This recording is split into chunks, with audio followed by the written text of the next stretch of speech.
감히 회장님 차에 손을 대!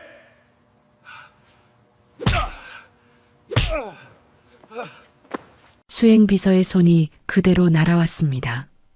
바닥에 쓰러진 26 정비사. 손에 쥔 건 낡은 아기 사진 한 장. 피투성이가 된 채 그가 겨우 입을 열었습니다. 이 사진 제 사진이에요. 그 한마디에 뒤늦게 도착한 여회장의 숨이 멎었습니다. 25년 동안 죽은 줄 알았던 아들을 찾아 헤맨 어머니, 25년 동안 버림받은 줄 알고 살아온 아들.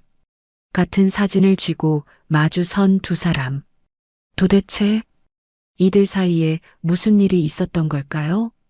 사연 시작 전에 구독과 좋아요 눌러주시고 어디서 듣고 계시는지 댓글에 남겨주세요. 그곳에 행복이 찾아가길 바랄게요. 강남 외곽공업단지 깊숙한 곳, 퇴근 시간이 한참 지난 저녁이었습니다. 기름 냄새와 쇳소리가 뒤섞인 작은 정비소 안에서 한 사내가 차 밑에 반쯤 들어간 채 공구를 돌리고 있었습니다. 26이라고는 믿기 어려울 만큼 거친 손이었어요. 손톱 밑까지 파고든 기름때, 갈라진 손가락 마디, 여기저기 긁히고 까진 흉터들. 그 손이 이 사내가 어떻게 살아왔는지를 고스란히 말해주고 있었죠. 사내의 이름은 준성. 26살. 고아원 출신의 자동차 정비사. 세상이 그에게 붙여준 꼬리표는 언제나 부모 없는 아이였습니다. 준성이 차 밑에서 빠져나오자 기름투성이 얼굴이 형광등 불빛에 드러났습니다. 광대뼈가 높고 턱선이 단단한 얼굴이었지만 사람들 눈길을 끄는 건 따로 있었어요. 눈빛이었습니다. 기름때 범벅인 얼굴 위에서 유독 맑고 또렷한 두 눈이 빛나고 있었죠. 보육원에서 자란 아이치고는 너무 깨끗한 눈이었습니다. 그때 주머니 속 낡은 휴대전화가 덜덜 울렸습니다. 화면에 뜬 이름을 보는 순간 준성의 입꼬리가 절로 올라갔죠. 야, 이 녀석아, 밥은 먹고 다니냐? 점심때 전화했더니 왜 안 받아? 또 차 밑에 기어 들어가 있었지? 박 원장이었습니다. 준성이 보육원 앞에 버려져 있던 그날 새벽 울음소리를 듣고 맨발로 뛰어나온 사람이었어요. 20살이 넘어 보육원을 나갈 때까지 매일 아침 밥을 차려준 것도, 지금까지 틈만 나면 밥은 먹고 다니냐고 전화를 거는 것도 이 사람이었습니다. 원장님, 일하는데 전화를 어떻게 받아요? 밥은 아까 컵라면 먹었어요. 준성이 해해 웃으며 대꾸하자 전화 너머로 한숨소리가 크게 들렸습니다. 컵라면이 밥이냐, 이 녀석아. 이번 주말에 올라와. 갈비찜이라도 해놓을 테니까. 전화를 끊은 뒤에도 준성의 입가에는 한동안 웃음기가 남아 있었습니다. 하지만 그 웃음이 채 가시기도 전에 준성의 손이 작업복 안주머니로 들어갔어요. 손가락 끝에 닿는 익숙한 감촉. 빛이 바래고 모서리가 다른 작은 사진 한 장이었습니다. 1살쯤 되어 보이는 아기가 누군가의 무릎 위에서 환하게 웃고 있는 사진. 준성이 가진 유일한 어린 시절 흔적이었어요. 어디를 가든 항상 지갑에 넣고 다니는 사진이었습니다. 이 사진 말고 준성에게 남은 건 2가지뿐이었습니다. 보육원에 버려질 때 입고 있던 누렇게 바랜 낡은 베네 저고리 한 벌, 그리고 오른쪽 어깨 쇄골 아래쪽에 초승달 모양의 점, 사진 한 장, 베네 저고리 하나, 초승달 모양의 점 하나. 부모가 누구인지도 왜 버려졌는지도 모른 채 26회를 살아온 사람이 가진 게 이게 전부였죠. 준성은 한참을 들여다보다 사진을 다시 지갑에 넣었습니다. 매일 밤 반복하는 일이었어요. 꺼내보고 쓸어보고 한숨 한 번 쉬고 다시 넣어두는 것. 정비소 한쪽 벽에 기대어 세워진 낡은 오토바이가 형광등 불빛을 받아 번들거렸습니다. 폐차장에서 버려진 걸 준성이 직접 고쳐 만든 물건이었어요. 엔진은 3번이나 뜯어 고쳤고 머플러는 용접 자국이 울퉁불퉁했습니다. 매일 새벽 이 오토바이를 타고 정비소에 출근하고 밤늦게 다시 타고 작은 옥탑방으로 돌아가는 게 준성의 하루였죠. 셔터를 내리려던 참이었습니다. 바깥에서 견인차 한 대가 요란한 경고등을 깜빡이며 정비소 앞에 멈춰 섰어요. 견인차 뒤에 끌려온 것은 검은색 대형 세단이었습니다. 가로등 불빛에 번쩍이는 검은 광택이 눈이 부실 정도였어요. 준성이 매일 만지는 중고차들과는 차원이 다른 물건이었죠. 도어 하나에 준성의 3달치 월급이 들어있을 그런 차였습니다. 견인 기사가 내려서 서류를 건네며 말했습니다. 보험 접수건이에요. 주행 중에 갑자기 시동이 꺼졌다는데 여기가 제일 가까운 정비소라 끌고 왔습니다. 견인차 뒤를 따라온 택시에서 2사람이 내렸습니다. 단정한 정장 차림의 중년 남자와 검은 코트를 걸친 장신의 남자였어요. 단정한 중년 남자가 준성에게 다가와 깎듯이 고개를 숙였습니다. 갑자기 찾아와서 죄송합니다. 주행 중에 시동이 꺼져버렸어요. 보험사에서 여기로 보내줬는데 한번 봐주실 수 있겠습니까? 차주분은 먼저 들어가셨고 저희가 대신 맡기러 왔습니다. 윤 기사였습니다. 성진그룹 여회장 신혜정의 전속 기사. 차가 서버리자 여회장은 다른 차를 불러 먼저 귀가했고 윤 기사와 수행비서 김 실장이 견인차를 따라 정비소까지 온 거였어요. 물론 준성은 그런 사정을 알 리 없었습니다. 그저 예의 바른 아저씨 정도로만 보였을 뿐이었죠. 준성이 세단을 정비소 안으로 밀어넣는 동안 윤 기사와 김 실장은 정비소 한쪽 구석에 마련된 작은 대기실로 들어갔습니다. 플라스틱 의자 2개와 오래된 정수기가 전부인 좁은 공간이었어요. 준성은 세단의 실내 점검을 시작했습니다. 운전석에 올라타 계기판 버튼을 하나하나 눌러보고 배선 상태를 확인했어요. 조수석 쪽 배선까지 봐야 할 것 같아서 수납함을 열었습니다. 서류 몇 장 사이에 작은 가죽 상자가 하나 보였어요. 검은 가죽 위에 금색 이니셜이 새겨져 있었고 꽤 오래된 듯 모서리가 달아 있었습니다. 배선을 보려면 상자를 옆으로 치워야 했어요. 상자를 집어드는 순간 뚜껑이 벌어졌습니다. 완전히 잠겨 있지 않았던 거죠. 안에 작은 아기 옷 조각이 가지런히 접혀 있었고 그 옆에 사진 한 장이 놓여 있었어요. 준성의 손이 멈췄습니다. 1살쯤 되어 보이는 아기. 누군가의 무릎 위에서 환하게 웃고 있는 사진. 준성은 그 사진을 들고 몇 초간 숨을 쉬지 못했습니다. 뭔가 이상했어요. 아기의 자세, 배경, 옷, 표정. 가슴속 어딘가에서 알 수 없는 진동이 올라왔습니다. 준성은 사진을 한 손에 쥔 채 다른 손으로 작업복 안주머니를 더듬었습니다. 지갑 안에 있는 자기 사진을 꺼냈어요. 2장을 나란히 들었습니다. 차 안에 공기가 사라진 것 같았습니다. 귀가 먹먹해질 만큼 심장 소리가 크게 울렸어요. 같은 아기였습니다. 같은 배경, 같은 표정, 같은 각도, 같은 옷. 준성의 사진은 모서리가 닳고 기름 자국까지 묻어 있었지만 지금 손에 든 사진은 누군가 오랜 세월 소중하게 보관해 온 듯 깨끗한 상태였어요. 같은 사진의 다른 한 장이었습니다. 준성의 손끝이 부들부들 떨리기 시작했습니다. 사진을 쥔 손에 힘이 들어가는 걸 느꼈지만 멈출 수가 없었어요. 뭐야? 이 사진 내 사진이랑 똑같잖아. 차 안에서 혼자 중얼거린 말이었습니다.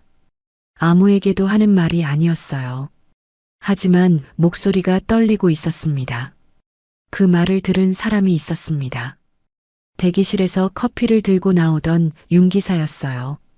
준성이 사진 2장을 들고 떨리는 목소리로 중얼거리는 게 귀에 박힌 겁니다. 윤 기사의 발이 멈췄습니다. 손에 든 종이컵이 미세하게 흔들렸어요. 30년 가까이 여 회장 곁을 지켜온 사람이었습니다. 여 회장이 매일 밤 그 작은 사진을 꺼내 들고 울던 모습을 전국 보육원을 뒤지며 초승달 모양의 점이 있는 아이를 찾아다니던 모습을 누구보다 가까이에서 지켜봐 온 사람이었어요. 그 사진이 뭘 의미하는지 윤 기사가 모를 리 없었죠. 윤 기사는 종이컵을 내려놓고 떨리는 손으로 휴대전화를 꺼냈습니다. 여 회장에게 전화를 걸었어요. 회장님, 지금 당장 정비소로 오셔야 할 것 같습니다. 그 사진이요. 윤 기사의 목소리가 떨리고 있었습니다. 30년간 한 번도 흔들린 적 없는 이 사람의 목소리가 갈라지고 있었어요. 그 전화 소리를 대기실 안에서 듣고 있던 사람이 있었습니다. 김 실장이었습니다.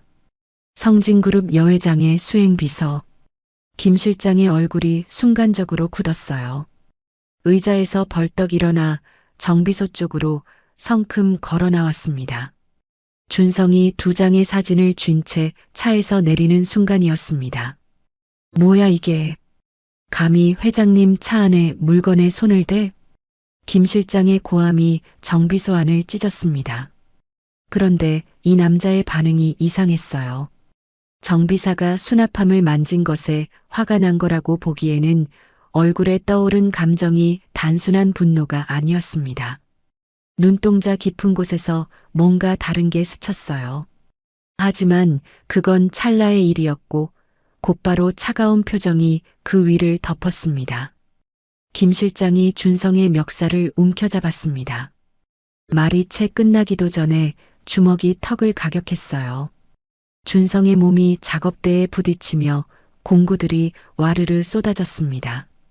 바닥에 쓰러진 준성의 옆구리를 발로 걷어찼죠. 1번, 2번, 3번. 발이 들어올 때마다 준성의 몸이 공구더미 사이에서 굴렀습니다. 도둑놈이 감히 회장님 물건을 훔쳐? 오늘 경찰에 넘긴다. 윤 기사가 달려와 말렸습니다.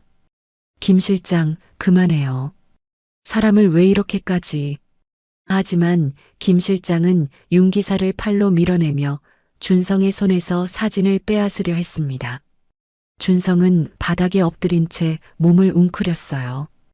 옆구리가 찢어지는 것처럼 아팠고 입안에 피맛이 번졌습니다. 하지만 준성의 손은 사진 2장을 놓지 않고 있었어요. 기름 묻은 손가락 사이에 꼭 쥔 사진 위로 코에서 흘러내린 피가 뚝뚝 떨어졌지만 놓을 수가 없었습니다. 지금 이걸 놓으면 다시는 잡을 수 없을 것 같았거든요. 바로 그때였습니다. 정비소 셔터 너머로 차 한 대가 급하게 멈춰서는 소리가 들렸어요. 문이 열리고 구두 소리가 콘크리트 바닥을 또각또각 울리며 빠르게 가까워졌습니다. 무슨 소란이에요? 차분하지만 단단한 여자의 목소리였습니다. 윤 기사의 전화를 받고 달려온 것이었어요. 성진그룹 여회장 신혜정. 25년간 잃어버린 아들을 찾아 헤맨 어머니가 정비소 안에 서 있었습니다. 김 실장이 재빠르게 입을 열었습니다. 회장님, 이 정비사가 차 안에 물건을 훔치다가 제가 잡았습니다. 하지만 혜정의 시선은 김 실장에게 가 있지 않았어요. 바닥에 쓰러져 피를 흘리고 있는 준성에게, 그리고 준성의 손에 꼭 쥐어진 그 사진에 눈이 꽂혀 있었습니다. 준성이 피투성이 얼굴을 들어 올렸습니다. 터진 입술 사이로 갈라진 목소리가 새어나왔어요. 이 아기 사진 내 거랑 똑같아요. 그 한마디가 떨어지는 순간 정비소 안에 모든 소리가 사라진 것 같았습니다. 형광등이 지직거리는 소리마저 들리지 않았어요. 혜정의 입술이 파르르 떨렸습니다. 무언가 말을 하려는 듯 입이 벌어졌다 닫히기를 반복했지만 끝내 아무 소리도 나오지 않았어요. 25년간 머릿속에서 한 번도 지워지지 않았던 아기의 얼굴이 기름때와 피가 뒤섞인 이 낯선 청년의 얼굴 위에 겹쳐지고 있었습니다. 혜정의 손이 아주 천천히 무언가에 이끌리듯 준성의 얼굴 쪽으로 올라가고 있었습니다. 손끝이 준성의 뺨에 닿으려던 바로 그 순간 김 실장이 한 발 앞으로 나서며 혜정의 팔을 잡았습니다. 회장님, 이런 사람 말에 넘어가시면 안 됩니다. 제가 처리하겠습니다. 혜정의 손이 허공에서 멈췄습니다. 피투성이 정비사의 절박한 눈빛과 여 회장의 흔들리는 눈동자가 형광등, 불빛 아래 엉켜붙은 채 정비소의 시간만 멈춰 있었습니다. 김 실장이 쉴 새 없이 말을 쏟아내고 있었습니다. 혜정과 준성 사이를 가로막은 채 한 발짝도 물러서지 않았어요. 요즘 이런 사기꾼이 얼마나 많은데요. 사진 한 장 들고 와서 돈 뜯어내려는 수법입니다. 경찰에 넘기면 됩니다. 그 말이 틀린 것도 아니었습니다.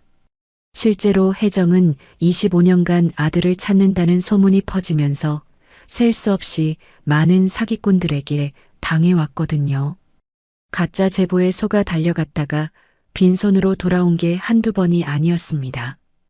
그때마다 무너지고 다시 일어서고 또 무너지기를 반복했죠. 하지만 혜정의 눈은 김 실장의 말을 듣고 있지 않았습니다. 바닥에 쓰러진 준성의 얼굴에서 시선을 뗄 수가 없었어요. 기름때와 피가 뒤섞인 그 얼굴 위에서 뭔가가 자꾸 겹쳐 보였거든요. 준성이 몸을 일으키려 버둥거렸습니다. 바닥을 짚으려던 손이 미끄러지면서 찢어진 작업복 목덜미가 한쪽으로 쭉 벌어졌어요. 오른쪽 어깨 쇄골 아래쪽이 형광등 불빛에 그대로 드러났습니다. 혜정의 숨이 멎었습니다. 거기에 점이 있었어요. 초승달 모양의 점. 혜정의 다리에서 힘이 빠졌습니다. 그 자리에 주저앉을 뻔한 몸을 윤 기사가 옆에서 재빨리 부축했어요. 혜정의 눈에서 눈물이 주르륵 흘러내렸습니다. 하지만 혜정은 무너지지 않았어요. 이를 악물었습니다. 수없이 속아왔기 때문이었습니다. 사진이 같다고, 점이 비슷하다고 그걸로 확신할 수는 없었어요. 마음 깊은 곳에서는 이미 알고 있었는지도 모릅니다. 하지만 또 속고 나서 무너질 자신이 없었던 거예요. 이번에도 아니면 이번에는 정말 버틸 수 없을 것 같았거든요. 혜정이 떨리는 목소리로 입을 열었습니다. 유전자 검사를 하겠습니다. 지금 당장. 김 실장의 얼굴이 순간적으로 굳었어요. 하지만 곧 평정을 되찾고 고개를 숙였습니다. 회장님, 그런 건 제가 알아서 처리하겠습니다. 이런 곳에서 이러실 필요 없습니다. 혜정이 김 실장을 똑바로 바라보았습니다.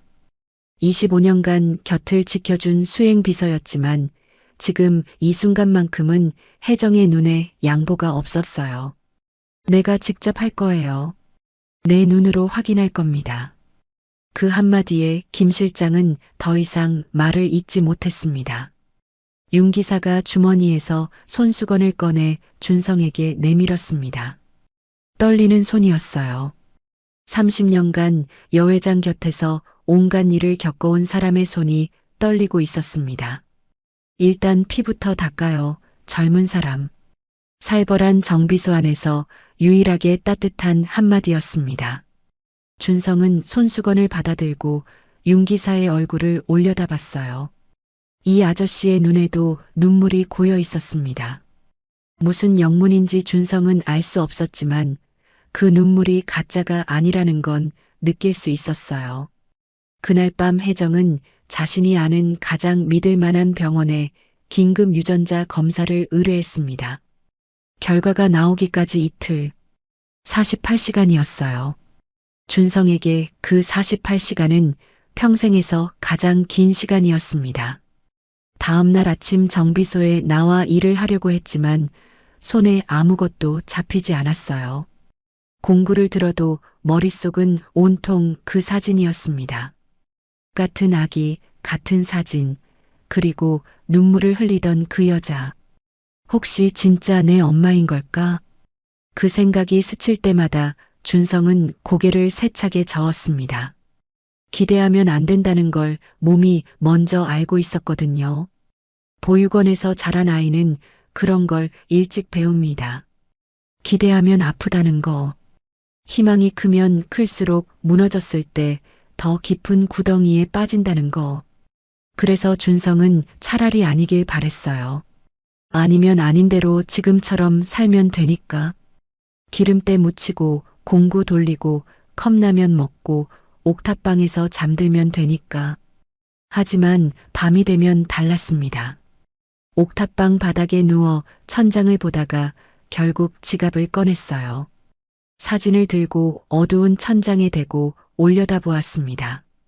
그날 정비소에서 본 사진이 자꾸 머릿속에 겹쳐졌어요. 누군가 이 사진을 25년간 소중하게 간직하고 있었다는 사실이 가슴 어딘가를 콕콕 찔렀습니다. 결국 한숨도 자지 못한 채 새벽을 맞았죠. 혜정도 잠을 이루지 못하기는 마찬가지였어요. 저택 침실불이 꺼지지 않았습니다. 침대 머리맡에 앉아 낡은 베네저고리 조각을 손에 쥔 채 새벽이 올 때까지 같은 자세로 앉아 있었죠. 25년간 수백 번 꺼내 만진 베네저고리는 천이 삭아서 손에 힘을 주면 부서질 것 같았어요. 하지만 혜정은 그 천 조각을 놓을 수가 없었습니다. 떠오르는 건 정비소에서 피투성이가 된 채 사진을 쥐고 올려다보던 그 눈.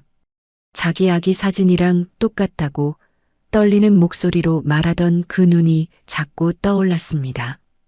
25년간 비슷한 눈을 수없이 봐왔어요. 자기가 혜정의 아들이라며 찾아온 사람들의 눈. 하지만 그 눈들은 하나같이 무언가를 바라는 눈이었습니다. 돈을 원하거나 대가를 원하거나 어딘가 계산이 깔려 있는 눈. 그런데 그 정비사의 눈은 달랐어요. 거기에는 아무것도 없었습니다. 바라는 게 없었어요. 그냥 놀란 거였습니다. 자기도 모르는 무언가에 부딪힌 사람의 눈이었죠. 그게 혜정을 잠 못 들게 만들고 있었습니다. 제발, 이번만은. 혜정의 입술이 소리 없이 움직였습니다. 기도였어요. 25년간 수없이 했다가 포기했다가를 반복한 기도를 다시 하고 있었습니다. 이틀 뒤 오후 병원에서 연락이 왔습니다. 혜정은 윤 기사와 함께 병원으로 향했어요. 차 안에서 혜정은 한마디도 하지 않았습니다. 창밖을 보는 것 같았지만 사실 아무것도 보고 있지 않았어요. 손이 무릎 위에서 쉴 새 없이 떨리고 있었죠. 병원 복도에 섰습니다. 담당 의사가 봉투를 내밀었어요. 혜정이 봉투를 받아들었습니다. 봉투를 쥔 손이 부들부들 떨렸어요. 봉투를 뜯는 데만 한참이 걸렸습니다. 손가락에 힘이 들어가지 않았거든요. 윤 기사가 옆에 서 있었습니다. 아무 말도 하지 않았어요. 그냥 거기 서 있었습니다. 30년 동안 그래 왔던 것처럼요. 혜정이 결과지를 펼쳤습니다. 종이 위에 빼곡한 글씨들 사이로 숫자 하나가 눈에 박혔어요. 99.99% 친자일치. 결과지가 혜정의 손에서 미끄러져 바닥에 떨어졌습니다. 혜정이 그 자리에 주저앉았어요. 입을 틀어막은 손 사이로 울음이 터져 나왔습니다. 소리를 죽이려 했지만 죽일 수가 없었어요. 25년 동안 가슴속에 갇혀있던 게 한꺼번에 쏟아져 나오고 있었습니다. 살아있었어. 내 아이가 살아있었어. 병원 복도에 혜정의 울음소리가 울려 퍼졌습니다. 지나가던 간호사들이 고개를 돌렸고 대기실에 앉아있던 사람들이 힐끗 바라보았지만 혜정의 귀에는 아무것도 들리지 않았어요. 25년이었습니다. 25년간. 매일 밤 사진을 꺼내 들고 울었고 전국 방방곡곡을 뒤졌고 수백 번 속아도 포기하지 않았던 시간. 그 모든 시간이 이 종이 한 장 위에 숫자 4개로 끝이 난 거였어요. 윤 기사가 고개를 돌렸습니다. 안경을 벗고 눈가를 손등으로 훔쳤어요. 30년간 한 번도 여회장 앞에서 눈물을 보인 적 없는 사람이었습니다. 하지만 오늘은 참을 수가 없었어요. 혜정이 매년 아이 생일마다 케이크를 사놓고 혼자 초를 불던 모습을 봐 온 사람이었으니까요. 같은 시각 정비소에서 준성의 휴대전화가 울렸어요. 모르는 번호였습니다. 한참을 망설이다 전화를 받았어요. 윤 기사였습니다. 정비소 접수 서류에 적힌 준성의 번호로 전화를 건 거였어요. 목소리가 떨리고 있었습니다. 준성 씨, 결과가 나왔습니다. 준성은 아무 말도 하지 못했습니다. 전화기를 쥔 손에 힘이 들어갔어요. 숨이 막혔습니다. 99.99% 일치입니다. 준성의 무릎이 꺾였습니다. 정비소 바닥에 그대로 주저앉았어요. 손에서 전화기가 떨어졌습니다. 멍한 눈으로 기름 묻은 바닥을 내려다보았어요. 26년 동안 한 번도 답을 찾지 못했던 질문. 나는 왜 버려졌을까? 나를 낳은 사람은 누구일까? 그 사람은 지금 어디에 있을까? 그 질문에 답이 나온 순간이었습니다. 나를 버린 게 아니었어. 누군가 나를 찾고 있었어. 25년 동안 준성은 두 손으로 얼굴을 감싸쥐고 한참을 그렇게 앉아 있었습니다. 울음소리는 나지 않았어요. 대신 어깨만 가늘게 떨리고 있었습니다. 26살 남자가 혼자 앉아 어깨를 떠는 정비소 안은 기름 냄새만 가득했습니다. 형광등 불빛이 준성의 떨리는 어깨 위에 차갑게 내려앉고 있었어요.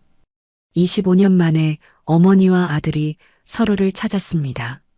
하지만 두 사람 사이에는 아직 25년이라는 시간이 놓여 있었어요. 그 시간이 만들어낸 상처는 유전자 검사 결과지 한 장으로 아물 수 있는 게 아니었습니다. 혜정은 다음 날 아침 정비소를 찾아갔습니다. 결과를 확인한 뒤 단 하루도 참을 수 없었어요. 윤 기사가 운전하는 차에서 내린 혜정은 정비소 셔터 앞에 한참을 서 있었습니다. 발을 떼는 게 이렇게 어려운 일인지 몰랐어요. 25년간 이 순간만을 바라며 살아왔는데 막상 아들이 저 안에 있다고 생각하니 다리가 움직이지 않았습니다. 만나서 뭐라고 해야 할지도 몰랐어요. 미안하다고 해야 할지, 보고 싶었다고 해야 할지, 그 어떤 말도 25년을 담기에는 턱없이 모자랐거든요. 셔터 안에서 공구 소리가 들렸어요. 혜정이 안으로 들어서자 차 밑에 엎드려 일하던 준성이 고개를 들었습니다. 그리고 혜정을 알아본 순간 준성의 얼굴이 굳었어요. 준성이 먼저 입을 열었습니다. 차 수리는 아직 끝나지 않았습니다. 나중에 연락드리겠습니다. 목소리가 딱딱했어요. 사흘 전 정비소에서 사진을 쥐고 떨던 그 사람과는 전혀 다른 사람 같았습니다. 마치 벽을 세운 것처럼 차가운 목소리였죠. 혜정은 준성의 그 태도에 당황하지 않았어요. 오히려 예상하고 있었습니다. 25년이라는 시간이 만든 상처가 어떤 건지 혜정도 알고 있었으니까요. 혜정이 조용히 말했습니다. 검사 결과 들었죠? 25년 전에 잃어버린 내 아이가 맞다고 나왔어요. 준성의 손에 들린 공구가 미세하게 떨렸어요. 하지만 준성은 고개를 돌리지 않았습니다. 차 밑으로 다시 들어가려는 것처럼 몸을 낮추며 말했어요. 저는 부모 없이 자랐습니다. 26년 동안요. 갑자기 나타나서 아들이라고 하면 제가 어떻게 해야 되는 건지 모르겠습니다. 준성의 목소리가 갈라지고 있었습니다. 딱딱하게 굳히려고 하는데 자꾸 금이 갔어요. 혜정은 준성에게 모든 걸 이야기했습니다. 25년 전 그날 밤에 무슨 일이 있었는지. 비가 쏟아지던 밤이었어요. 혜정과 남편 그리고 한 살배기 아들이 탄 차가 고속도로에서 미끄러졌습니다. 빗길에 타이어가 수막 현상을 일으켜 중앙 분리대를 들이받았어요. 남편은 그 자리에서 숨졌습니다. 혜정은 뒷좌석에서 카시트에 앉은 아이를 감싸 안은 채 의식을 잃었어요. 사고 현장에 가장 먼저 도착한 사람은 남편의 친동생 강철진이었습니다. 성진그룹 부회장. 형이 죽었다는 소식을 듣고 달려온 것이었죠. 하지만 그가 사고 현장에서 가장 먼저 한 일은 형수와 조카를 구하는 게 아니었어요. 혜정은 잠깐 말을 끊었습니다. 목소리가 떨리기 시작했거든요. 의식을 되찾았을 때 병원이었어요. 옆에 강철진이 앉아 있었습니다. 그 사람이 말했어요. 아이는 사고 현장에서 이미 숨을 거뒀다고. 상처가 너무 심해서 수습할 것도 남지 않았다고.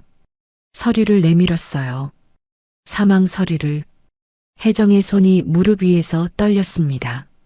하지만 나는 아이의 장례를 직접 치르지 못했어요.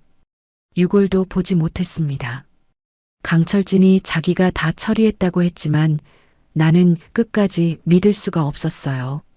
내가 마지막으로 기억하는 건 차가 뒤집어지는 순간 내 품에 안겨있던 아이의 온기였거든요. 그 온기가 갑자기 사라졌다는 걸 받아들일 수가 없었습니다. 혜정의 눈에 눈물이 고였지만 흘리지 않았어요. 이 이야기를 하면서 우는 건 준성에게 짐을 지우는 거라고 생각했는지도 모릅니다. 그날 이후 25년 동안 탐정을 고용하고 전국 보육원을 뒤졌습니다. 오른쪽 어깨에 초승달 모양점이 있는 아이를 찾아달라고. 아들이 태어났을 때부터 있던 그 점이 유일한 단서였거든요.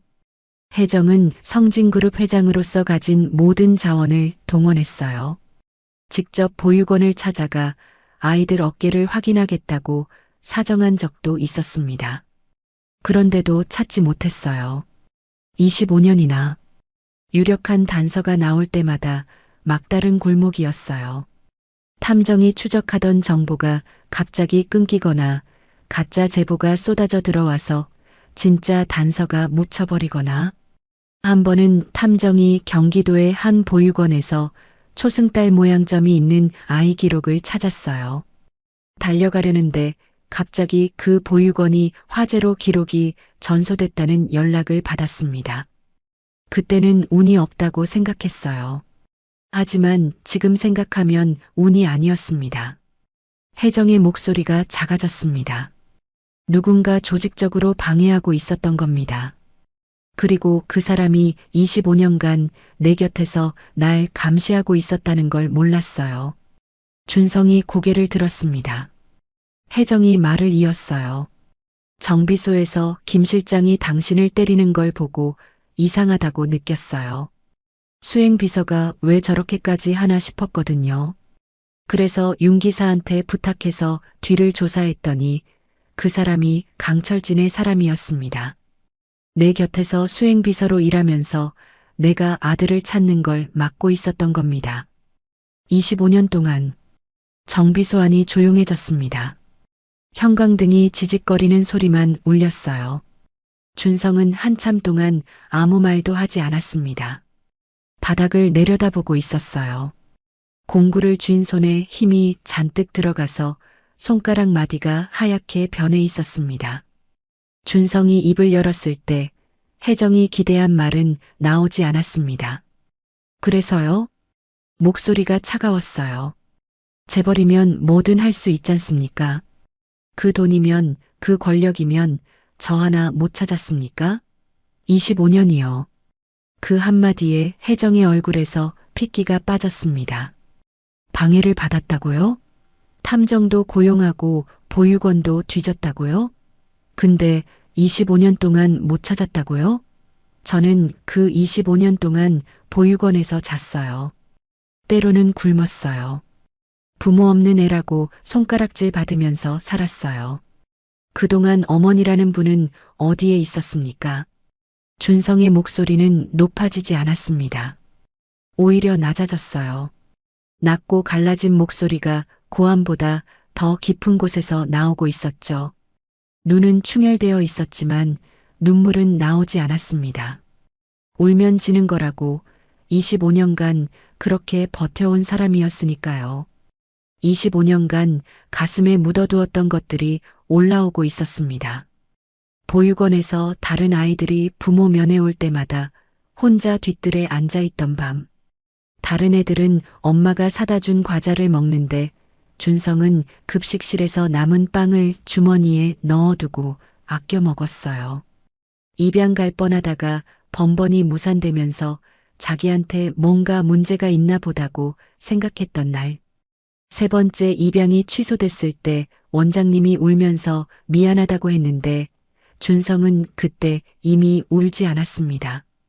15살 생일에 아무도 축하해주지 않아서 혼자 편의점 삼각김밥을 먹으며 울었던 그 새벽. 그런 시간이 25년이었습니다. 유전자 검사 결과지 한 장으로 없었던 일이 될 수 있는 게 아니었어요. 혜정은 아무 변명도 하지 못했습니다. 고개를 숙였어요. 할 말이 없어서가 아니었습니다. 준성의 말이 맞았기 때문이었어요. 방해를 받았다는 건 사실이지만 그래도 찾지 못한 건 결국 자기 탓이라고 혜정은 생각하고 있었거든요. 25년 동안 그렇게 자기를 탓하며 살아왔습니다. 아이를 지키지 못한 것도 찾지 못한 것도 전부 자기 잘못이라고. 그래서 준성의 분노 앞에서 한마디도 할 수가 없었어요.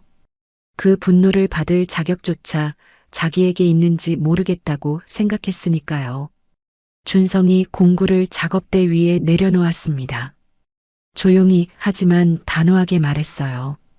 죄송합니다. 저는 아직 준비가 안 됐습니다. 돌아가 주십시오. 혜정은 자리에서 일어났습니다. 준성을 더 붙잡지 않았어요. 지금 여기서 매달리면 이 아이가 더 멀어질 거라는 걸 알고 있었거든요. 혜정은 작업대 위에 명함 한 장을 조용히 올려놓았습니다. 말이 필요하면 언제든 연락하라는 뜻이었어요. 준성은 그 명함을 쳐다보지 않았습니다. 혜정이 정비소 셔터를 나서며 뒤를 돌아보지 않았습니다. 하지만 셔터를 빠져나간 직후 다리에 힘이 풀려서 벽에 기대야 했어요. 밖에서 기다리던 윤 기사가 달려왔습니다. 괜찮으십니까, 회장님? 혜정이 소리 없이 눈물을 흘리며 고개를 저었습니다. 괜찮지 않아요. 내 아이가 나를 원망하고 있어요. 당연한 거잖아요. 25년이나 못 찾았으니. 윤 기사는 더 묻지 않았습니다. 할 말이 없어서가 아니라 지금은 아무 말도 위로가 되지 못한다는 걸 알았기 때문이었어요. 그냥 혜정이 기댈 수 있게 옆에 서 있었습니다. 30년 동안 그래 왔던 것처럼요. 정비소 안에서 준성은 혜정이 앉았던 의자를 멍하니 바라보고 있었습니다.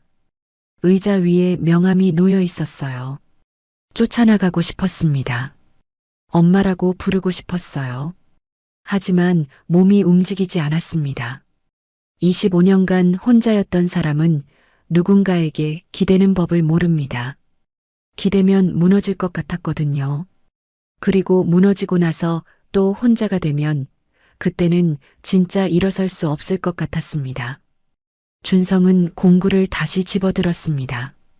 아무것도 고칠 게 없는데 공구를 쥐고 있었어요. 손에 뭐라도 쥐고 있어야 버틸 수 있을 것 같았습니다. 형광등 불빛 아래 혼자 남은 준성의 그림자가 기름 묻은 바닥 위에 길게 누워 있었어요. 혜정이 돌아간 뒤 준성은 이틀 동안 아무하고도 말을 하지 않았습니다. 정비소에 출근은 했지만 일이 손에 잡히지 않았어요. 차 밑에 들어가도 공구를 들지 않았고 전화가 와도 받지 않았습니다. 박 원장이 3번이나 전화를 걸었지만 준성은 한 번도 받지 않았어요. 사흘째 되는 날 저녁이었습니다. 정비소 셔터가 반쯤 내려간 틈으로 낯익은 운동화가 보였어요. 투박한 운동화에 구겨진 바지, 그리고 기어이 여기까지 올라온 사람. 박 원장이었습니다.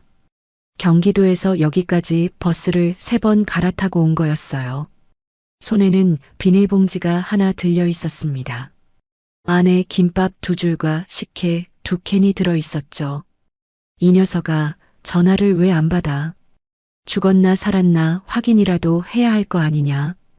박 원장이 투덜거리며 셔터 밑으로 들어왔습니다.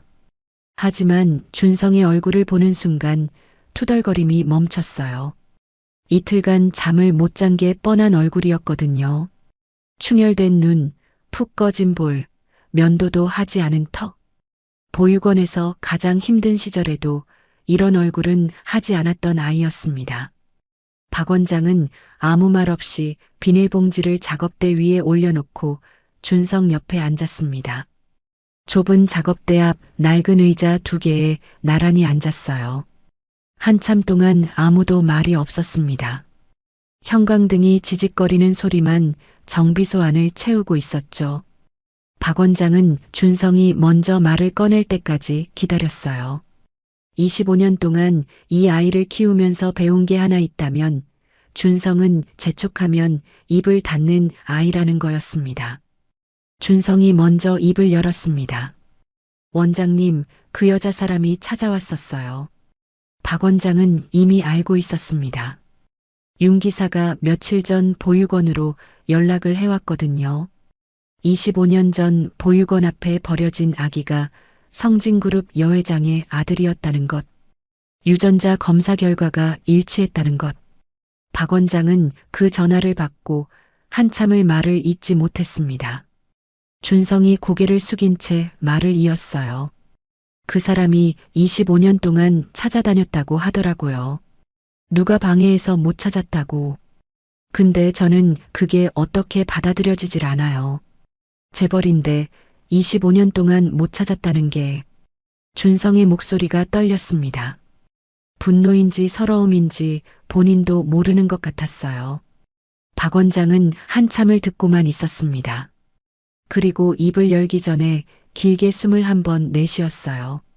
무거운 숨이었습니다. 25년 동안 가슴에 묻어두었던 걸 꺼내야 하는 사람의 숨이었죠. 준성아. 박 원장의 목소리가 달라져 있었습니다. 평소에 투박하고 거친 잔소리 목소리가 아니었어요. 나지막하고 조심스러운 준성이 한 번도 들어보지 못한 목소리였습니다. 너 보육원 앞에 버려졌을 때 기억나냐? 내가 너를 발견한 그 새벽. 준성이 고개를 들었습니다. 그때 내가 입고 있던 베넷 저고리에 핏자국이 묻어 있었어. 아기 피가 아니었어. 어른 피였어. 누군가 피를 흘리면서까지 너를 꼭 감싸 안았던 거야. 준성의 눈이 커졌습니다. 박 원장이 말을 이었어요. 그게 누구 피였겠냐? 너를 버린 사람의 피가 아니야. 너를 지키려고 한 사람의 피야. 준성의 입술이 파르르 떨렸습니다. 말이 목구멍에 걸려서 나오지 않았어요. 머릿속에서 혜정이 했던 말이 떠올랐어요. 차가 뒤집어지는 순간 아이를 품에 안고 있었다는 말. 의식이 나가면서도 놓지 않았다는 말. 그 이야기와 박 원장의 말이 하나로 맞물리는 순간이었습니다. 그 피가 그 사람 피였구나. 준성의 목소리가 갈라졌어요. 아무도 대답하지 않았지만 대답이 필요 없었습니다.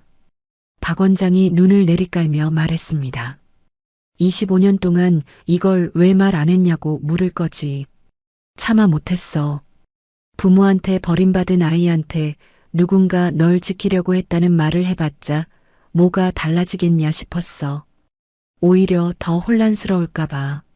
부모가 있는데 왜 나를 안 데려갔냐고 물으면 내가 뭐라고 답해야 할지를 몰랐어. 박 원장의 눈가가 붉어졌습니다. 이 투박한 노인이 25년 동안 혼자 안고 있었던 무게가 목소리에 실려 있었어요. 미안하다, 준성아. 진작 말했어야 했는데. 준성은 아무 말도 하지 못했습니다. 멍하니 박 원장을 바라보다가 시선을 바닥에 떨어뜨렸어요. 머릿속에서 뭔가가 무너지고 있었습니다. 25년간 믿어왔던 것. 나는 버림받았다. 내 부모는 나를 원하지 않았다. 그래서 보육원 앞에 놓고 간 거다. 그 믿음이 지금 박 원장의 한마디에 금이 가고 있었어요. 피를 흘리면서까지 안고 있었다고. 의식이 나가면서도 놓지 않았다고. 그 사람이 지금 날 찾아온 사람이라고. 준성의 눈시울이 뜨거워졌습니다. 하지만 아직 울지는 않았어요. 울면 인정하는 거니까. 그 여자가 정말 자기 엄마라는 걸 인정하는 거니까. 그게 아직은 무서웠습니다. 그때 박 원장이 뭔가를 생각난 듯 입을 열었습니다. 아, 맞다. 들어올 때 셔터 앞에 상자가 하나 놓여 있던데. 가져왔어. 박 원장이 옆에 내려놓았던 종이 상자를 준성 앞으로 밀었습니다. 크지 않은 택배 상자 크기였어요. 위에 아무 글씨도 없었습니다. 준성은 상자를 받아들고 뚜껑을 열었습니다. 안에는 서류 봉투 여러 개와 사진 묶음, 그리고 편지 묶음이 빼곡히 들어 있었어요. 상자 안에서 오래된 종이 냄새가 올라왔습니다. 누군가 오랜 세월 동안 하나하나 모아온 것들이었어요. 서류는 사설 탐정 보고서였습니다. 전국 보육원 방문 기록, 초승달 모양점이 있는 아이 수배 의뢰서, 경찰 실종 신고 접수 확인서. 날짜를 보니 가장 오래된 건 24년 전이었어요. 가장 최근 건 불과 한 달 전이었습니다. 24년 동안 끊기지 않고 이어져 온 기록이었어요. 보고서마다 빨간 펜으로 밑줄이 그어져 있었고 여백에 메모가 빼곡했습니다. 직접 읽고 직접 확인하고 하나도 놓치지 않으려고 했던 흔적이었죠. 사진은 보육원을 방문한 혜정의 모습이었습니다. 수십 장이었어요. 어떤 사진에서는 젊었고 어떤 사진에서는 머리가 하얗게 새어 있었습니다. 비가 오는 날에 찍힌 사진도 있었어요. 우산도 없이 보육원 앞에 서 있는 모습이었습니다. 하지만 모든 사진에서 혜정의 눈은 같았어요. 무언가를 찾는 사람의 눈. 25년 동안 한 번도 바뀌지 않은 눈이었습니다. 준성의 손이 사진 위에서 멈췄어요.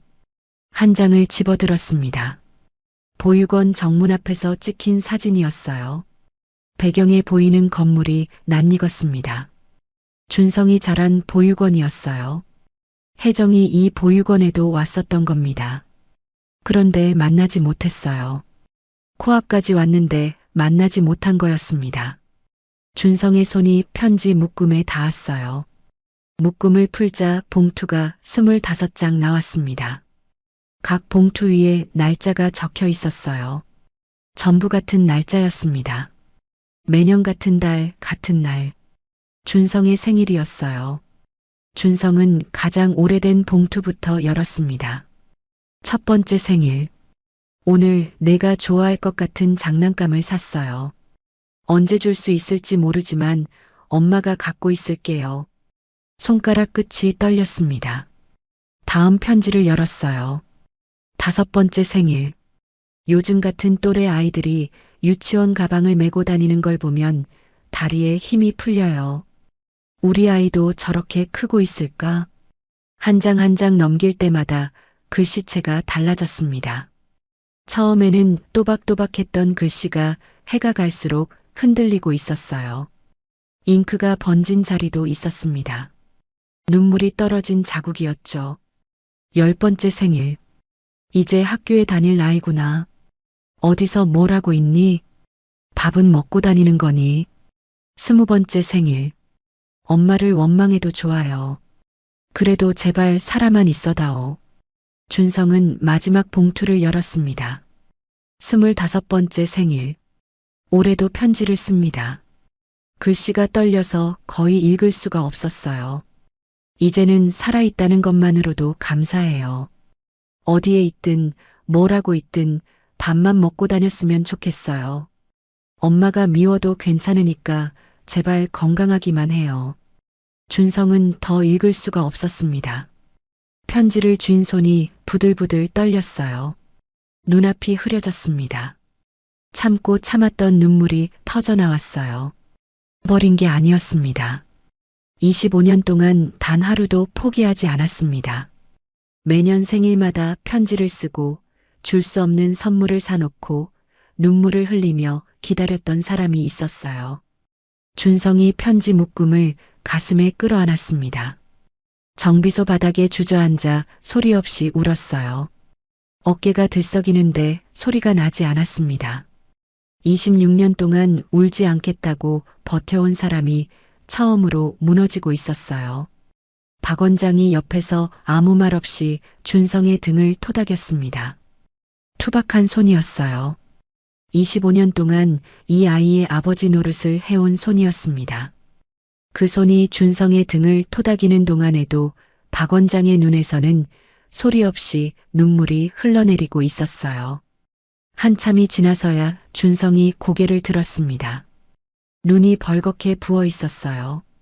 작업대 위에 놓인 혜정의 명함이 보였습니다. 사흘 전 혜정이 놓고 간 그 명함. 그때는 쳐다보지도 않았던 그 명함을 준성이 떨리는 손으로 집어들었습니다. 준성이 마음을 연 뒤 혜정은 준성을 성진그룹에 정식으로 소개하기로 했습니다. 이사회에서 공식 발표를 하기로 한 날짜까지 잡혔어요. 25년 만에 돌아온 아들. 그 소식이 그룹 내부에 조용히 퍼지기 시작했습니다. 그 소식을 들은 사람이 있었어요. 강철진이었습니다. 성진그룹 부회장 사무실. 강철진은 책상 앞에 앉아 한참을 움직이지 않았습니다.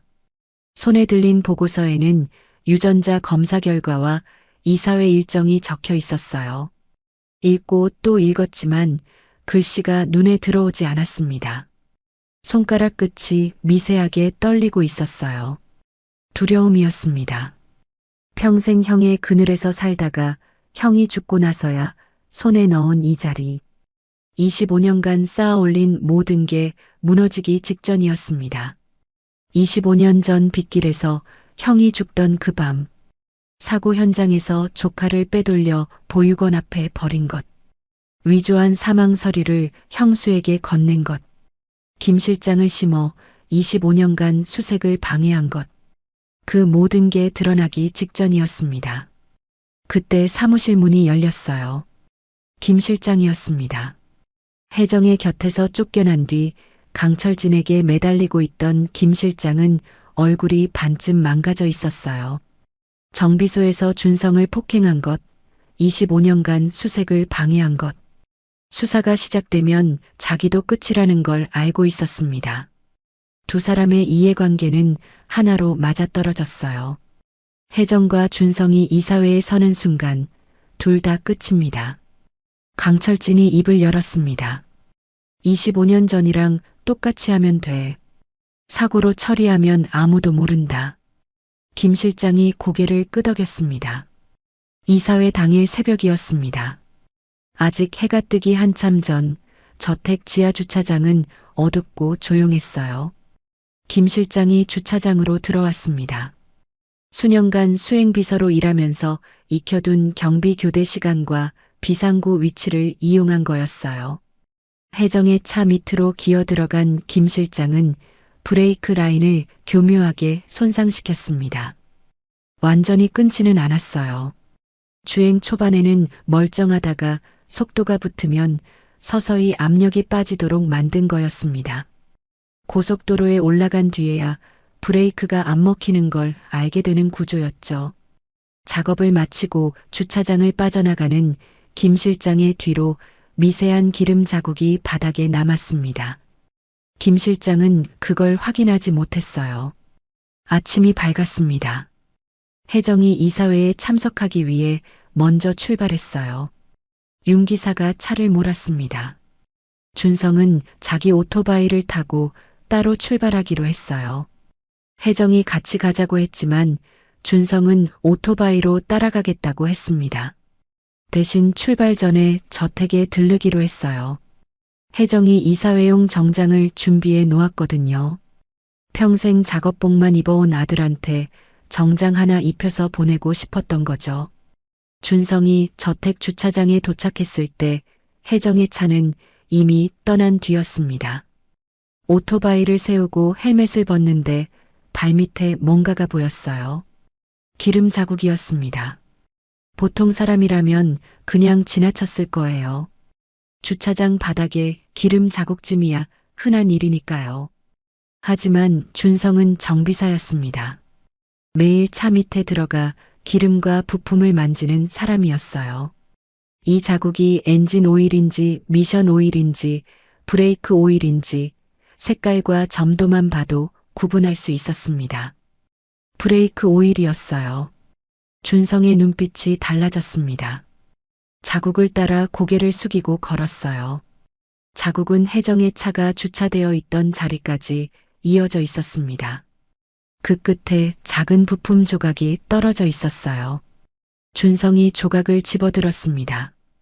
브레이크 라인의 일부였어요. 잘린 면이 매끄러웠습니다. 저절로 떨어진 게 아니었어요. 칼이나 공구로 일부러 잘라낸 단면이었습니다. 정비사 생활 몇 년 동안 이런 단면은 한 번도 본 적 없었어요. 자연 마모로는 절대 이렇게 잘리지 않거든요. 준성의 얼굴에서 핏기가 빠졌습니다. 머릿속에 한 가지 생각만 남았어요. 어머니 차 브레이크가 안 먹힌다. 지금 고속도로 위에 있다. 준성은 부품 조각을 주머니에 쓸어 넣고 오토바이에 올라탔습니다. 폐차장에서 주워다 3번이나 엔진을 뜯어 고친 그 낡은 오토바이. 시동을 걸자 거친 배기음이 주차장에 울렸어요. 손이 떨렸습니다. 하지만 두려워서 떠는 게 아니었어요. 25년 만에 찾은 사람을 또 잃을 수는 없었습니다. 이번에는 지킬 수 있습니다. 이번에는 내가 갈 수 있습니다. 준성이 주차장을 뛰쳐나갔습니다. 도로 위에 차들 사이를 비집고 달렸어요. 빨간 신호도 무시했습니다. 죽어도 상관없었어요. 지금 이 순간 저 고속도로 위에 어머니가 브레이크 없는 차를 타고 달리고 있었으니까요. 고속도로 진입로에 올라탔을 때 속도계는 이미 한계를 넘어가고 있었습니다. 낡은 엔진이 비명을 질렀어요. 바람이 얼굴을 때렸지만 느낄 겨를이 없었습니다. 고속도로 위, 윤 기사는 이상한 걸 느끼고 있었습니다. 브레이크 페달을 밟는데 반응이 점점 느려지고 있었거든요. 처음에는 착각인가 싶었어요. 2번째 밟았을 때도 감각이 이상했습니다. 3번째 밟았을 때 확신으로 바뀌었어요. 페달이 바닥까지 쑥 들어갔습니다. 내리막 구간이었어요. 페달을 끝까지 밟았습니다. 아무 반응이 없었어요. 윤 기사는 30년 경력의 기사였습니다. 하지만 이런 상황은 한 번도 겪어본 적 없었어요. 윤 기사의 얼굴이 하얗게 질렸습니다. 회장님, 브레이크가 안 먹힙니다. 뒷좌석의 혜정이 고개를 들었어요. 윤 기사의 목소리에서 30년간 한 번도 들어본 적 없는 공포가 묻어 있었습니다. 혜정이 앞좌석 등받이를 잡았어요. 손가락 마디가 하얗게 변할 만큼 꽉 쥐었습니다. 차 속도가 올라가기 시작했어요. 계기판 바늘이 오른쪽으로 미끄러지듯 올라갔습니다. 100km, 120km. 앞에 커브가 보였습니다. 커브 너머는 가드레일이었고 가드레일 너머는 낭떠러지였어요. 윤 기사가 핸들을 꽉 잡았습니다. 이를 악물고 기어를 낮추며 엔진 브레이크라도 걸어보려 했지만 속도가 이미 너무 붙어 있었어요. 바로 그때였습니다. 뒤에서 거친 배기음이 들려왔어요. 100m 뒤에서 낡은 오토바이 한 대가 미친 듯이 달려오고 있었습니다. 준성이었어요. 준성은 차 옆으로 바짝 붙었습니다.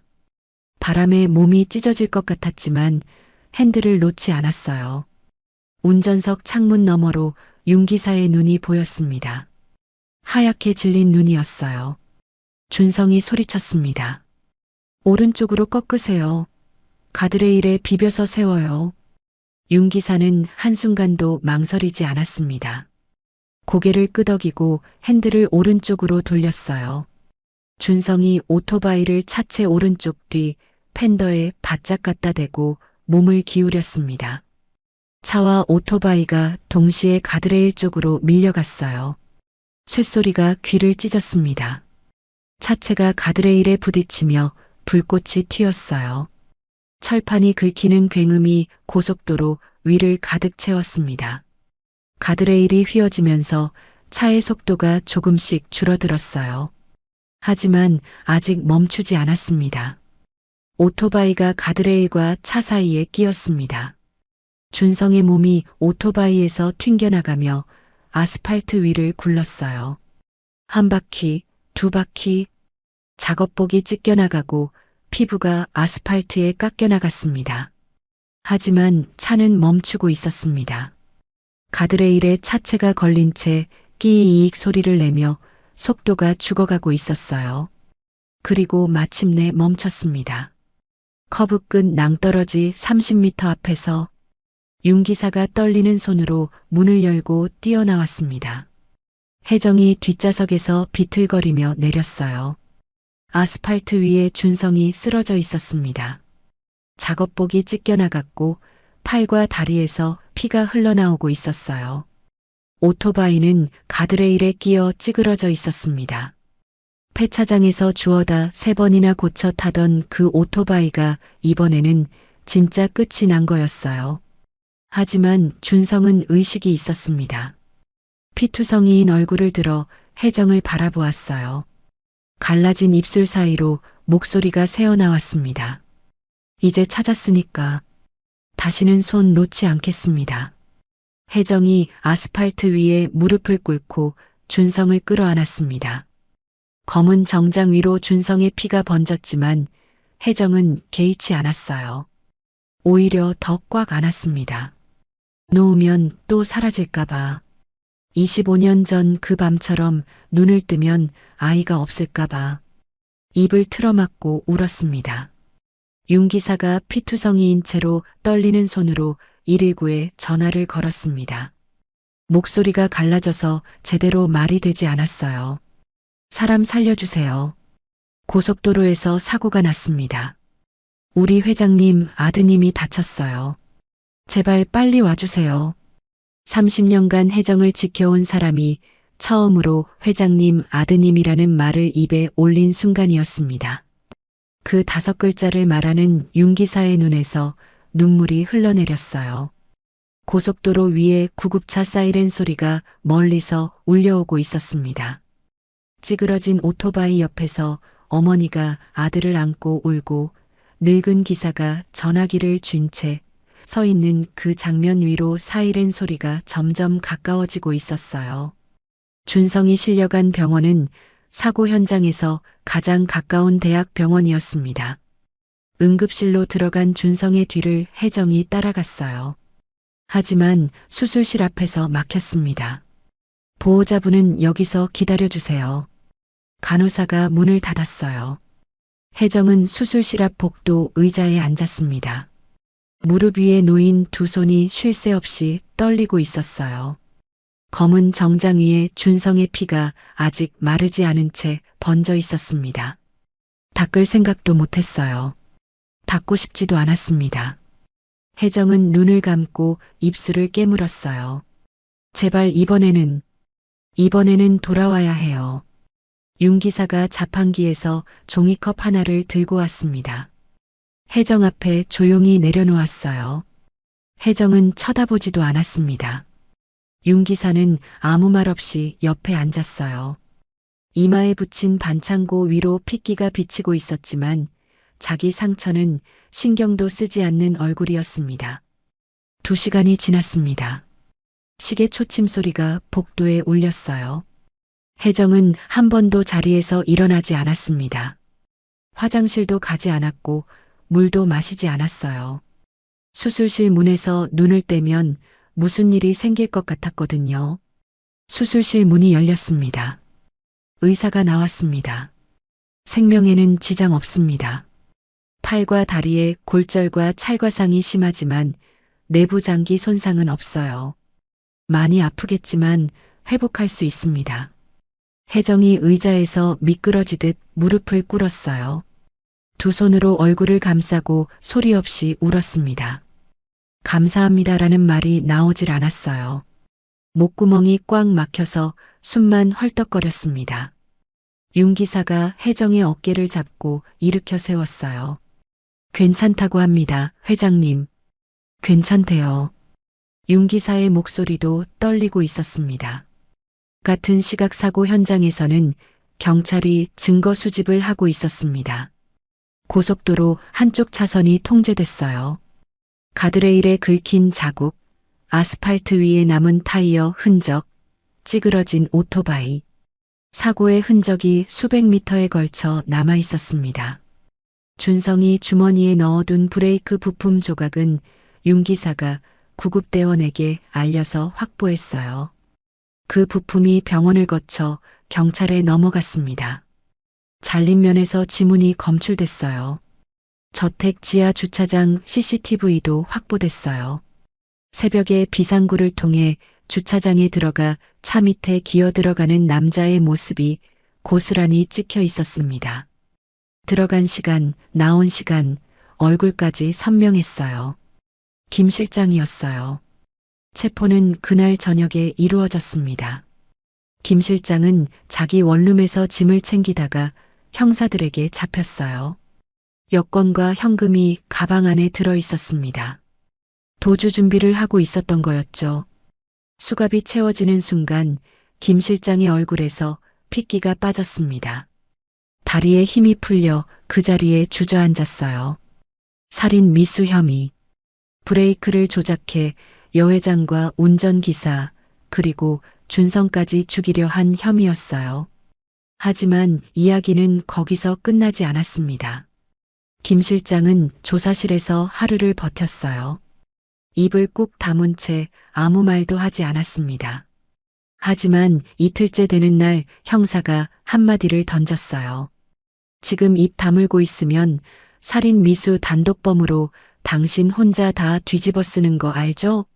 시킨 사람이 있으면 지금 말하는 게 본인한테 유리합니다. 김 실장의 눈이 흔들렸어요. 강철진의 얼굴이 떠올랐을 겁니다. 자기가 수갑을 차고 여기 앉아 있는 동안 강철진은 부회장 사무실에서 아무 일 없다는 듯 앉아 있겠죠. 그 인간은 늘 그랬으니까요. 시킬 때는 자기 사람이라고 하고 일이 터지면 모르는 사람이 되는 인간.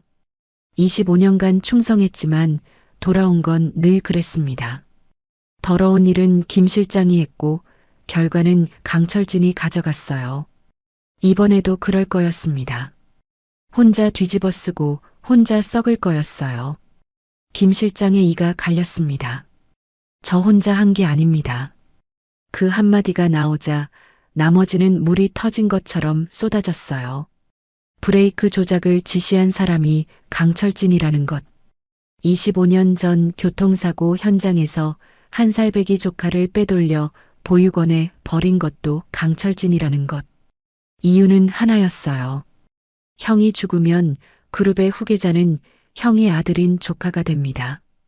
조카가 살아있는 한강철진의 친아들에게는 그룹이 돌아갈 수 없었어요. 그래서 조카를 없앤 겁니다. 자기 아들에게 성진그룹의 모든 것을 물려주기 위해서 아이의 사망 서류를 위조해서 형수에게 건넨 것도 강철진이라는 것. 그리고 자기가 25년간 혜정의 곁에서 아들 찾기를 방해해 온 것 역시 강철진의 지시였다는 것. 25년간 숨겨져 있던 진실이 조사실 안에서 한꺼번에 터져 나왔습니다. 형사들도 입을 다물지 못했어요. 25년 전 사건부터 현재의 살인 미수까지 하나의 줄로 깨어지는 범죄였으니까요. 조서가 수십 장이 넘어갔습니다. 강철진의 체포는 다음 날 아침이었어요. 부회장 사무실에서 평소처럼 서류를 보고 있던 강철진의 앞에 형사 2명이 나타났습니다. 비서가 막으려 했지만 형사가 영장을 들이밀자 비서의 손이 멈췄어요. 강철진은 놀라지 않았습니다. 오히려 체념한 사람의 표정이었어요. 안경을 벗어 천천히 책상 위에 내려놓고 자리에서 일어났습니다. 25년간 언젠가는 올 거라고 생각했던 순간이 마침내 온 거였죠. 수갑이 채워졌습니다. 형사들에게 양팔을 잡힌 채 복도를 걸어나가는 강철진의 뒷모습은 쓸쓸했어요. 복도 양쪽에 늘어선 직원들이 고개를 돌렸지만 아무도 말을 걸지 않았습니다. 엘리베이터 앞에서 강철진이 멈췄어요. 고개를 살짝 돌려 뒤를 바라보았습니다. 부회장 사무실 문이 아직 열려 있었어요. 그 안에 형의 사진이 걸려 있는 게 보였습니다. 강철진의 입에서 누구에게도 들리지 않을 만큼 작은 목소리가 새어나왔어요. 형은 나한테 한 번도 동생이라고 불러준 적 없어. 그 한마디 속에 담긴 건 변명이 아니었습니다. 25년간 가슴에 묻어두었던 쓸쓸함이었어요. 형에게 평생 인정받지 못했던 한 남자의 비틀어진 삶이 그 한 문장에 전부 들어 있었습니다. 악인이었습니다. 용서받을 수 없는 일을 저질렀어요. 한 살배기 조카를 보육원에 버리고 형수를 25년간 속이고 끝내 죽이려고까지 한 사람. 하지만 그 마지막 한마디는 듣는 사람의 가슴을 복잡하게 만들었습니다. 누군가에게 인정받고 싶었을 뿐인 남자가 가장 잘못된 길을 택한 거였으니까요. 엘리베이터 문이 닫혔어요. 강철진의 모습이 사라졌습니다. 며칠 뒤 병원. 준성은 침대에 누워 있었습니다. 온몸에 붕대가 감겨 있었고 왼팔에는 깁스가 올라가 있었어요. 하지만 눈은 맑았습니다. 침대 옆에 혜정이 앉아 있었어요. 과일을 깎다 말고 준성의 얼굴만 바라보고 있었습니다. 병실 문이 벌컥 열렸어요. 숨을 헐떡이며 뛰어들어온 사람은 박 원장이었습니다. 경기도에서 또 버스를 3번 갈아타고 온 거였어요. 손에는 역시 비닐봉지가 들려 있었습니다. 박 원장이 침대 앞에 서서 준성을 내려다보았어요. 이 녀석아. 목소리가 갈라졌습니다. 몸이 하나밖에 없는데 어디다 갈아 끼울 것도 아니고. 준성이 헤헤 웃었어요. 괜찮아요, 원장님. 안 죽었잖아요. 박 원장이 코를 훌쩍이며 고개를 돌렸습니다. 안 울려고 했는데 소용이 없었어요. 혜정이 자리에서 일어나 박 원장 앞에 섰습니다. 그리고 깊이 고개를 숙였어요. 허리가 거의 직각이 될 만큼 깊은 인사였습니다. 25년간 제 아들을 지켜주셔서 감사합니다. 박 원장이 당황해서 손을 내저었어요. 아이고, 이러지 마세요, 회장님. 감사는요, 그냥 우리 준성이가 착한 놈이라 그렇지. 박 원장은 그렇게 말하면서도 눈물을 멈출 수가 없었어요. 25년간 혼자 키운 아이였습니다. 새벽에 울음소리를 듣고 뛰어나가 안아올린 그 아기.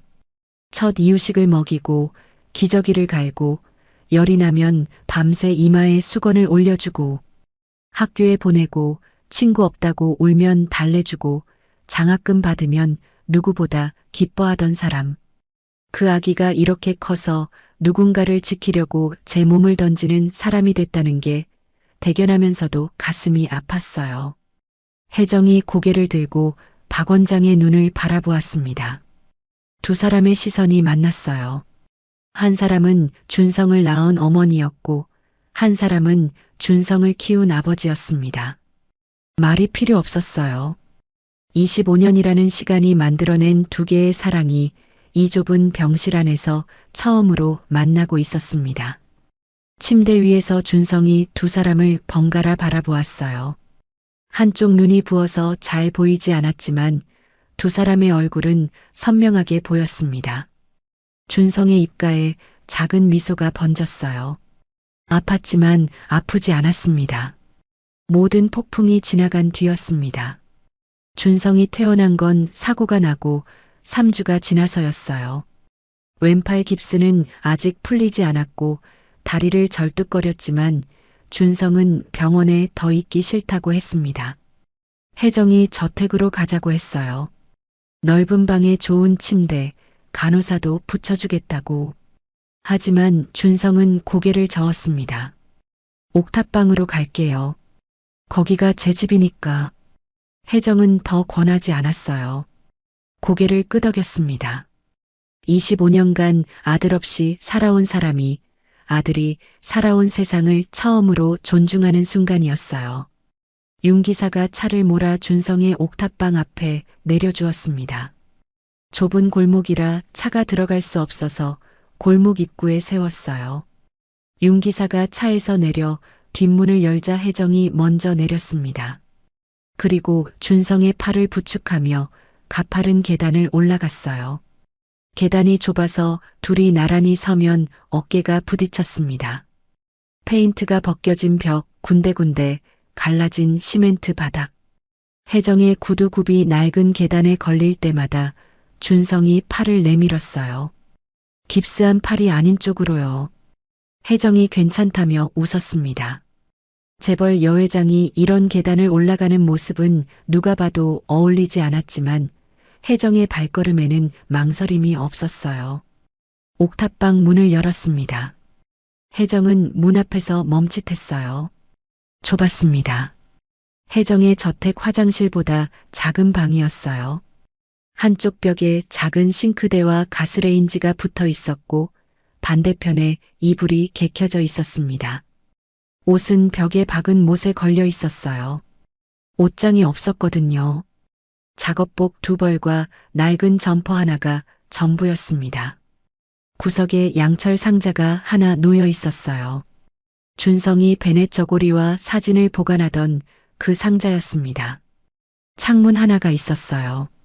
거기서 바깥을 내다보면 옆 건물 옥상과 빨래줄이 보였습니다. 여름이면 덥고 겨울이면 추운, 비가 오면 천장에서 물이 새는 그런 방이었을 거예요. 준성이 살아온 세상이 이 방 안에 전부 들어 있었습니다. 혜정의 눈시울이 뜨거워졌지만 울지 않았습니다. 여기서 울면 이 방을 부끄러워하라는 뜻이 되니까요.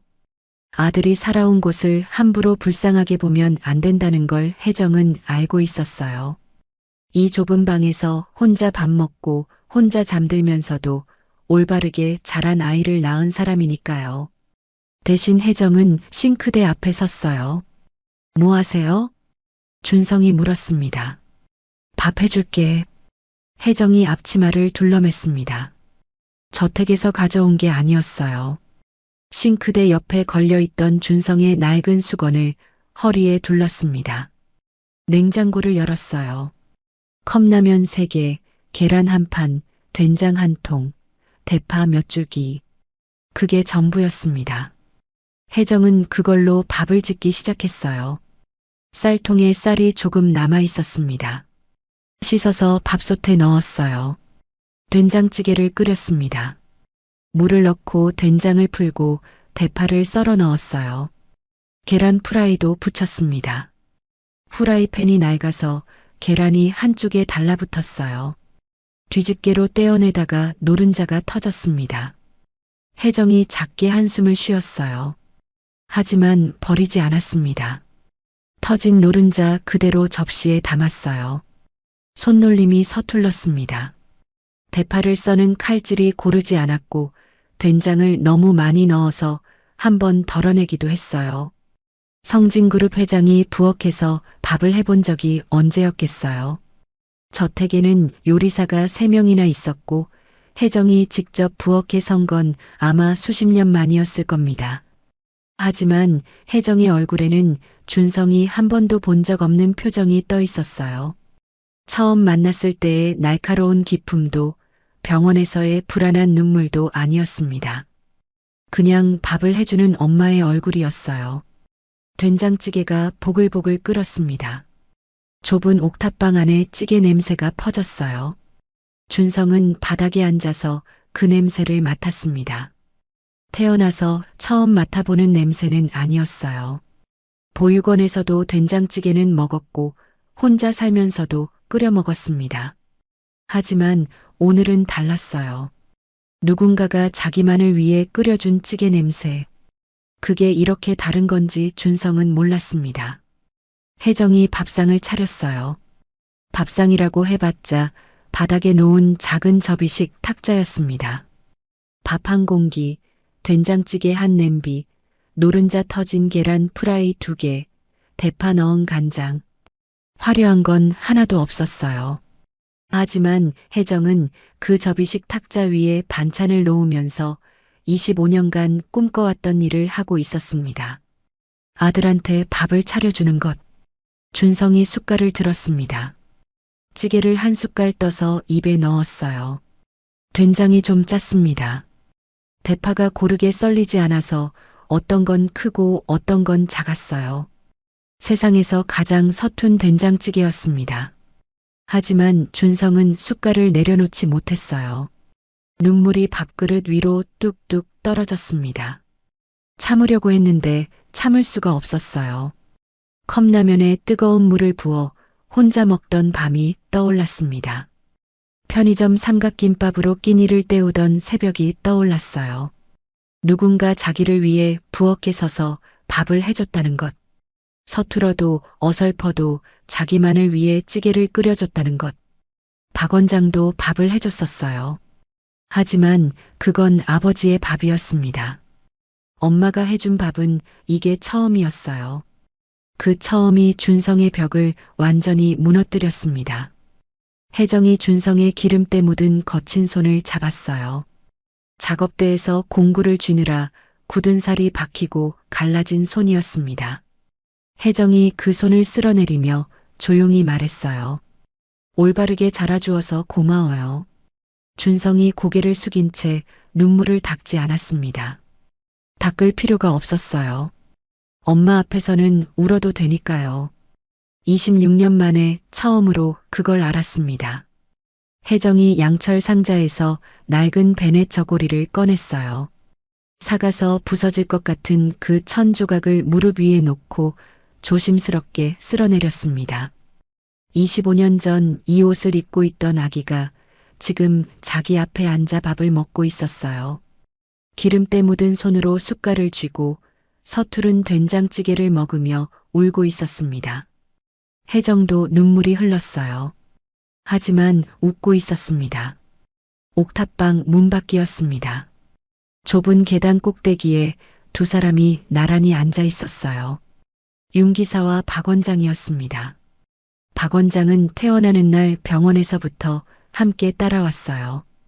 이 녀석이 밥은 제대로 먹을지 걱정이 돼서 안 올 수가 없었던 거죠. 윤 기사가 비닐봉지에서 식혜 캔 2개를 꺼내 하나를 박 원장에게 건넸어요. 박 원장이 받아들었습니다. 두 사람은 아무 말 없이 캔을 따고 한 모금씩 마셨어요. 안에서 소리가 들렸습니다. 준성이 우는 소리, 혜정이 괜찮다고 하는 소리, 그리고 숟갈이 그릇에 부딪히는 소리. 25년 만에 처음으로 모자가 함께 밥을 먹는 소리였어요. 박 원장이 소매로 눈을 훔쳤습니다. 그 소리가 박 원장의 가슴을 쥐어짰어요.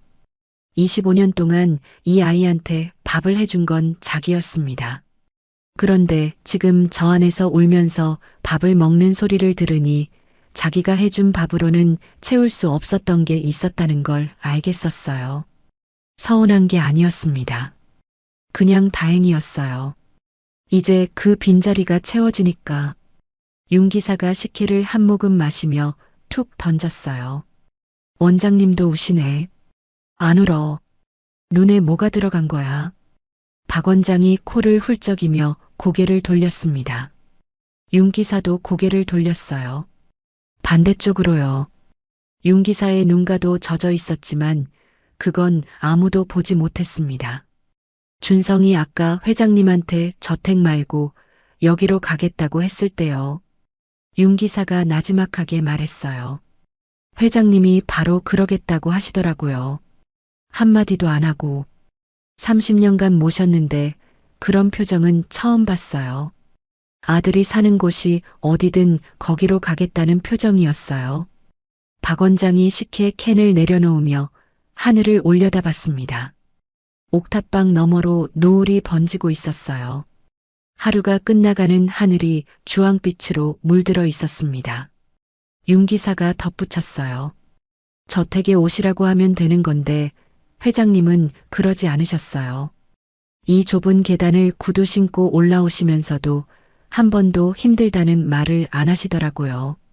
박 원장이 고개를 끄덕였습니다. 그 마음을 알 것 같았거든요. 25년간 아이 곁에 없었던 어머니가 할 수 있는 건 아이가 살아온 세상을 있는 그대로 받아들이는 거였습니다. 화려한 저택으로 데려가는 게 아니라 이 좁은 옥탑방으로 찾아오는 것. 그게 혜정이 선택한 사랑의 방식이었어요. 옥탑방 안에서는 아직도 숟갈 소리가 들렸습니다. 준성이 어머니가 차려준 밥을 먹고 있었어요. 세상에서 가장 짠 된장찌개를, 세상에서 가장 서툰 밥상을, 세상에서 가장 따뜻한 밥을. 좁은 옥탑방 창문 너머로 노을이 번졌습니다. 25년간 멈춰있던 시간이 이 작은 방 안에서 다시 흐르기 시작했어요. 상처 입은 두 사람이 진짜 가족이 되어가는 묵직하고 따뜻한 저녁이었습니다. 세상에 끊어지지 않는 인연은 없다고들 하지만 포기하지 않는 마음 앞에서는 시간도 거짓도 이길 수 없었습니다. 오늘 이야기가 마음에 남으셨다면 구독과 좋아요 한 번씩만 부탁드릴게요. 더 좋은 이야기로 찾아오겠습니다.